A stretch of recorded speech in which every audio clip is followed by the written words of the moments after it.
Thanks for joining us. I'm Marlon Bowling with you on a Thursday. And we're going to talk about what to expect in today's trade with Rich Nelson of Allendale Incorporated. He joins us right now. And Thursday, typically, that means we get our weekly export sales numbers. And, wow, heck, we do have them here, Rich. Let's take a look at them. And in fact, right before we get into the weekly numbers, I wanted to point something out. Right before I came on the set here, off the wire, here's my sheet. An overnight sale. Let's take a look at this. We can add this to the stack. It'll show up in about a week here, Rich. 100,611 tons of corn sold to Mexico. My gosh, they are back in the market in a big way this week. Mexico buying a large batch of corn, and it's for the 2018 and 2019 marketing year. So that would be the new crop that's just starting to be harvested right now. All right, let's look at the weekly export sales numbers here, Rich. We had corn coming in this week at 700,400 tons. We had soybeans at 702,500 tons. Soy meal, 478,500, although that included a few net reductions on the old crop. Let's see, we had soy oil at 24,000 tons, wheat at 414,800 tons. That was up significantly from last week. It was up about 73%. Moving on, we had grain sorghum at 30,500 tons, and we had upland cotton at 200,200 running bales. We had rice at 90,700 tons this particular week. Any takeaways from all this data so far?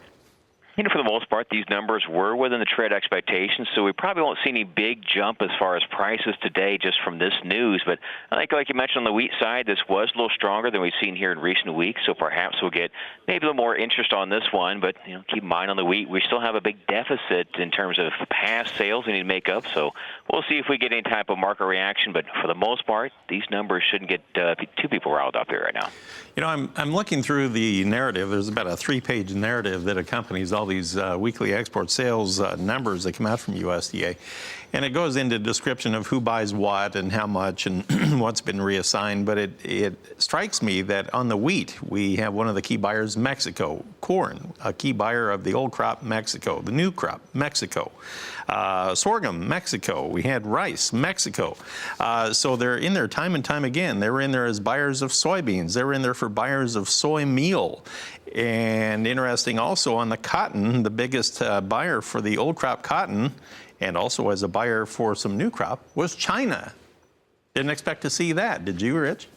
For the most part, we did not. So I think you're kind of making some very good points in saying perhaps some of these buyers have been holding off a little bit in recent weeks and maybe stepping back in. One thing to point out is certainly for corn, they should be major buyers, or roughly about 25% of our total exports. On the wheat numbers, that's actually a little more of a surprise. They're not they're not the main buyer here for us. So on this one, good to see these guys stepping in and maybe making some small changes to their previous activity. All right, we're kind of walking through. Let's recap these overnight trades here. We'll start with the corn. We're up 1 3/4 at 343 this morning on September. On the soybeans, we currently have September trading 2.5 higher at 825 3/4 per bushel. On the wheat market in Chicago wheat, we have September 2 1/4 higher at 518. Kansas City, we have September trading 2 higher at 521 3/4. Minneapolis wheat on the September contract is 6 1/4 higher at 575 3/4. And then on the cotton, where we had that big purchase, not much going on. December kind of flat, down 7 points right now. Rich, we will come back in just a moment and we'll take a look at what to expect in our livestock trade. That should be interesting. We'll have that when we come back in a moment.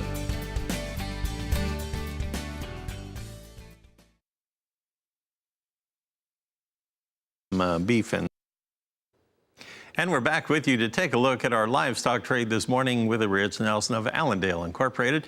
We were talking about the weekly export sales numbers that have come out, and that also includes beef and pork. Let's take a look at what the numbers are this week. Well, on the beef side of things, we had a total of 21,300 tons.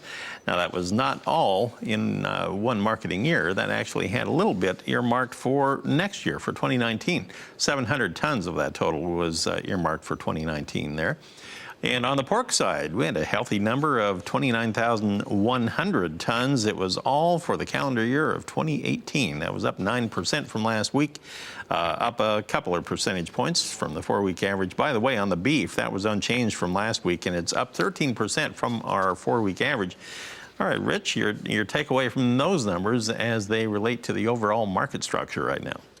You know, for the past 3 weeks, you've seen some pretty good beef sales, so this does kind of fit in with this pattern, and they're still running about 18% over last year, so very strong sales for the most part. And on the pork numbers, I really can't get too bared up on these numbers either. Very strong sales here for now. It's been like 5 or 6 weeks, and in fact, our year-to-date sales went from 1% over last year at the start of July. Now we're sitting about 7% over last year, so definitely a good resurgence on both sides. So I'm pretty happy with these here.